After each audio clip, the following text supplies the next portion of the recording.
Gara-gara China, TNI AL kirim kapal perang ke Laut Natuna. TNI Angkatan Laut mengerahkan kapal laut perang ke Laut Natuna Utara setelah melihat peningkatan aktivitas kapal patroli monster China di kawasan yang penuh dengan sumber daya di kawasan maritim itu. Indonesian Ocean Justice Initiative mengungkapkan berdasarkan data pelacakan kapal China Coast Guard atau CCG 5901 yang terkenal besar itu telah berlayar di Laut Natuna, khususnya di dekat ladang gas Blok Tuna dan ladang minyak dan gas Chim Sao, Vietnam sejak 30 Desember. Kepala Staf Angkatan Laut Laksamana Muhammad Ali mengatakan telah mengirimkan sebuah kapal laut perang, pesawat patroli maritim, dan drone untuk memantau aktivitas kapal patroli China itu. Kapal CCG 5901 menjadi kapal patroli terbesar di dunia. Kapal ini tercatat mengalahkan kebesaran kapal kruis kelas Ticonderoga milik Angkatan Laut Amerika Serikat.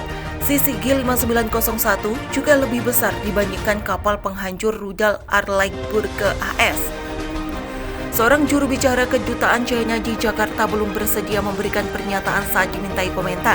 Aktivitas kapal patroli China di kawasan Laut Natuna Utara sebetulnya telah terdeteksi meningkat setelah terjadi kesepakatan antara Vietnam dan Indonesia tentang batas-batas sea mereka di wilayah tersebut. Indonesia juga baru-baru ini menyetujui rencana pengembangan ladang gas tuna sebagai tempat ekspor gas ke Vietnam dengan perkiraan investasi lebih dari 3 miliar US dollar. Pada 2021, kapal-kapal dari Indonesia dan China saling membayangi selama berbulan-bulan di dekat anjungan minyak submersible yang melakukan penilaian sumur di Blok Tuna.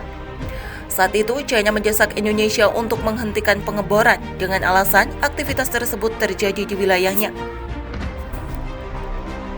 Sementara itu, Indonesia menegaskan di bawah ketentuan The United Nations Convention on the Law of the Sea atau UNCLOS, kawasan paling ujung selatan Laut China Selatan itu adalah zona ekonomi eksklusifnya dan menamai wilayah itu sebagai Laut Natuna Utara pada 2017.